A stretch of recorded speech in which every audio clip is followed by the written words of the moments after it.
হ্যাঁ, 47 বৎসর পরে কবর খোলা হয়েছে। কত বৎসর পরে? 47 বৎসর পরে সুলতান মাহমুদ গজনবী রহমতুল্লাহ আলাইহির কবর খুলা দেখছে, যেমন রাখছিল অমনি রাখা আছে, কাপড়ে মাটির একটু দাগও লাগে নাই, হাত দুইটা বুকের উপরে বাঁধা আছে। উঠায়া দেখছে নরম তুলতুলে, মনে হয় এইমাত্র ঘুমাইছে। ফ্রান্সিসি ইঞ্জিনিয়ার কপ চেহারার থেকে কাপড় খুলছে আর একটা চিৎকার দিয়া বেহুশ হয়ে গেছে। হুশে আইসা বলছে কলেমা পড়ায়া দাও। বলছে কি দেখা কলেমা পড়লা? বলে ওটা বলা যাবে না, কি দেখা কলেমা পড়লাম। পড়ায়া দাও, এটা বলতেছি পড়ায়া দাও। মনে হইতেছে এখন ঘুমাইল। 47 বৎসর পরে যিনি আমাদেরও রাজা ছিলেন, ভারতবর্ষ যিনি স্বাধীন করছেন, সুলতান মাহমুদ গজনবী, সেই রাশিয়ার মাথা থেকে নিয়ে ভারতবর্ষের শেষ মাথা পর্যন্ত যার পায়ের নিচে ছিল, পায়ের নিচে এত বড় রাজা, কেমন ফুটা ফুটছে বলেন? ফুটলে দরবেশ এরকমই ফুটে। শাহজালাল রহমতুল্লাহ আলাইহি কেমন ফুটা ফুটছে যে মুসল্লায় বৈশাখ পার হইতেছে। সাহাবা তো গোড়া দিয়ে পার হইছে, উনি মুসল্লা দিয়ে পার হইতেছে। উনি কি সুরমা নদী পার হন নাই? কি দিয়া? জায়নমাজ দিয়া পার হন নাই? ভিজা গেছিল? ভিজেও নাই, ডুবেও নাই।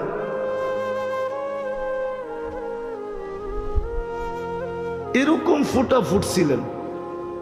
তো যেটা বুঝাইতেছিলাম, যেরকম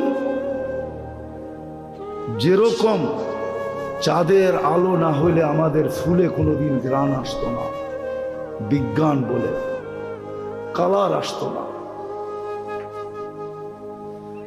ফলে স্বাদ আর মজা আসতো না, রং আর ঘ্রাণ আসতো না। সূর্যের আলো না হলে ফুল কোনোদিন ফুটতো না। সূর্যের কিরণ আমাদের শরীরে না লাগলে অনেক কিছুই হতো না।